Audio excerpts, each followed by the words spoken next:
Speed news ವಿಶೇಷ ಕಾರ್ಯಕ್ರಮಕ್ಕೆ ಸ್ವಾಗತ. ನಾನು ಸುನಂದ ಅನ್ಸೂಯ. ವೀಕ್ಷಕರೇ, ಈಗ ತುಂಬಾ ಕಾರಣಗಳನ್ನ ಇಟ್ಕೊಂಡು ಬಡವರಿಗೆ ಇದ್ದಂತಹ BPL ಕಾರ್ಡ್ಗಳನ್ನ, ಸುಮಾರು ಕಾರ್ಡ್ಗಳನ್ನ ಸರ್ಕಾರ ರದ್ದು ಮಾಡಿದೆ. ಈಗ ಇದೇ ರೀತಿ ಕ್ಯಾನ್ಸಲ್ ಆದಂತಹ BPL ಕಾರ್ಡ್ಗಳನ್ನ ನೀವು ಮತ್ತೆ ವಾಪಸ್ ಪಡೆಯಬಹುದು. ಇದು ನಿಮಗೆ ಒಂದು ಗುಡ್ ನ್ಯೂಸ್. ನಮ್ಮ ರಾಜ್ಯದಲ್ಲಿ ಈಗ ರನ್ನಿಂಗ್ ಇರುವಂತಹ ರೇಷನ್ ಕಾರ್ಡ್ಗಳ ಪೈಕಿ ತುಂಬ ಕಾರಣಗಳನ್ನು ಇಟ್ಕೊಂಡು ಸರ್ಕಾರ ಏನು ಮಾಡಿದೆ, ಸುಮಾರು 4 ಲಕ್ಷಕ್ಕೂ ಹೆಚ್ಚು BPL ಕಾರ್ಡ್ಗಳನ್ನು ಕ್ಯಾನ್ಸಲ್ ಮಾಡಿತ್ತು.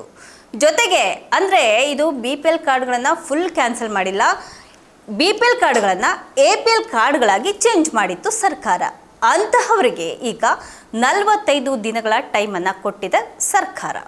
ಹೀಗಾಗಿ ಯಾರ್ಯಾರು ಅರ್ಹರಿದ್ದಾರೋ ಅಂದರೆ ಮತ್ತೆ BPLಗೆ ಅರ್ಹರಿದ್ದಾರೋ ಮತ್ತು APLಗೆ ಚೇಂಜ್ ಆಗಿದ್ದಂತಹ ಕಾರ್ಡ್ಗಳನ್ನು BPL ಕಾರ್ಡಾಗಿ ಮಾಡ್ಕೊಳ್ಳೋದಕ್ಕೆ ಈಗ ಸರ್ಕಾರ ಏನಿದೆ, ಹಾಗೆ ಆಹಾರ ಮತ್ತು ನಾಗರಿಕ ಸರಬರಾಜು ಇಲಾಖೆ ನಿಮಗೆ ಅವಕಾಶವನ್ನು ಮಾಡಿಕೊಟ್ಟಿದೆ.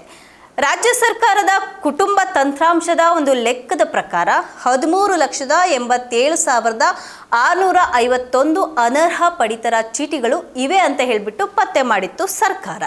ಅದರಲ್ಲಿ 4 ಲಕ್ಷಕ್ಕೂ ಅಧಿಕ BPL ಕಾರ್ಡ್ಗಳನ್ನು APL ಕಾರ್ಡ್ಗಳಾಗಿ ಚೇಂಜ್ ಮಾಡಿತ್ತು. ಆದಾಗ್ಯೂ ಸಹ ಅರ್ಹರಾಗಿದ್ದರೆ, ನೀವು BPL ಕಾರ್ಡ್ಗೆ ಅರ್ಹರಾಗಿದ್ದರೆ ನಿಮಗೆ ಅದಕ್ಕೆ ಕಾರ್ಡ್ಗೆ ಏನೇನು ಬೇಕಾದಂತಹ ಒಂದು ಅಗತ್ಯ ದಾಖಲೆಗಳನ್ನು ತಗೊಂಡು ಹೋಗಿ ನಿಮಗೆ ಸಂಬಂಧಪಟ್ಟಂತಹ ಹಾಗೆ ನಿಮ್ಮ ತಾಲೂಕಿನ ತಹಶೀಲ್ದಾರ್ ಯಾರಿರ್ತಾರೆ ಅವ್ರ ಹತ್ರ ಹೋಗ್ಬಿಟ್ಟು ಮನವಿಯನ್ನು ಮಾಡ್ಕೋಬೇಕಾಗುತ್ತೆ. ಜೊತೆಗೆ ನೀವು ಅರ್ಹರಿದ್ದರೆ ಅಂತಹವರ BPL ಪಡಿತರ ಚೀಟಿಯನ್ನು ಮತ್ತೆ ತಗೊಳ್ಳೋದಕ್ಕೆ ಅಂತ ಹೇಳಿ ಸರ್ಕಾರ ಇದೀಗ ನಿಮಗೆ ಅವಕಾಶವನ್ನು ಕಲ್ಪಿಸಿ ಕೊಟ್ಟಿದೆ. ಯಾವಾಗ ನಮ್ಮ ರಾಜ್ಯದಲ್ಲಿ ಕಾಂಗ್ರೆಸ್ ಸರ್ಕಾರ ಬಂತು ಅಂದರೆ 2023 ಮೇ 20ರಿಂದ ಹಿಡಿದು ಕಾಂಗ್ರೆಸ್ ಅಧಿಕಾರಕ್ಕೆ ಬಂದಾಗಿನಿಂದಲೂ ಸಹ ಈವರೆಗೂ ಅರ್ಹ ಫಲಾನುಭವಿಗಳಿಗೆ ಒಂದು ಹೊಸದಾಗಿ BPL ಕಾರ್ಡ್ಗಳನ್ನು ಕೊಟ್ಟೇ ಇಲ್ಲ ಸರ್ಕಾರ. ಅಂದರೆ ಅವ್ರಿಗೊಂದು ಅಪ್ಲಿಕೇಶನ್ ಹಾಕೋದಕ್ಕೆ ಅವಕಾಶ ಮಾಡಿಕೊಟ್ಟಿಲ್ಲ ಇದುವರೆಗೂ ಸಹ. ಅದರಿಂದ ಆ ಒಂದು ಪ್ಲ್ಯಾನ್ ಮಾಡಿತ್ತು. ಅಂದರೆ ಯಾರ್ಯಾರು ಅನರ್ಹರಿರ್ತಾರೋ ಅಂತಹವರ ಒಂದು ರೇಷನ್ ಕಾರ್ಡ್ಗಳನ್ನು APL ಕಾರ್ಡ್ಗೆ ಚೇಂಜ್ ಮಾಡಿದ ನಂತರವಷ್ಟೇ BPL ಕಾರ್ಡ್ಗಳ ಒಂದು ಹೊಸ ಅರ್ಜಿಯನ್ನು ಹಾಕೋದಕ್ಕೆ ಅವಕಾಶ ಮಾಡಿಕೊಡೋದು ಒಳ್ಳೆಯದು ಅನ್ನೋದು ಸರ್ಕಾರದ ಒಂದು ಪ್ಲ್ಯಾನ್ ಆಗಿತ್ತು.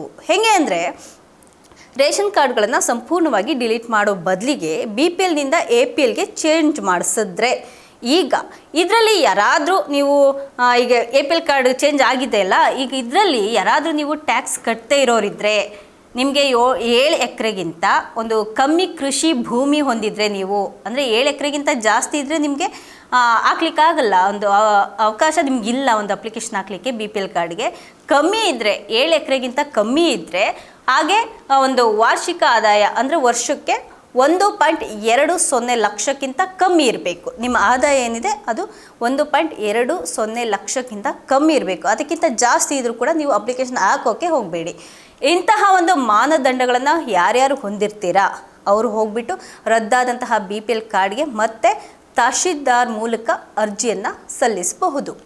ತಹಶೀಲ್ದಾರ್ ಏನಿರ್ತಾರೆ ಅವರು ಸ್ಥಳ ತನಿಖೆ ಮಾಡ್ತಾರೆ. ಹಾಗೆ ದಾಖಲೆಗಳ ಪರಿಶೀಲನೆಯನ್ನು ನಡೆಸಿದ ಬಳಿಕ ಮಾನದಂಡಗಳ ಪ್ರಕಾರ ಅರ್ಹತೆ ಇದ್ದರೆ ನಿಮಗೆ ಉಪನಿರ್ದೇಶಕರು BPL ಕಾರ್ಡ್ಗಳಾಗಿ ಮರುಸ್ಥಾಪಿಸಬೇಕು ಅಂತ ಹೇಳಿ ಆರ್ಥಿಕ ಇಲಾಖೆ ಕೂಡ ಸೂಚನೆಯನ್ನು ಕೊಟ್ಟಿದೆ.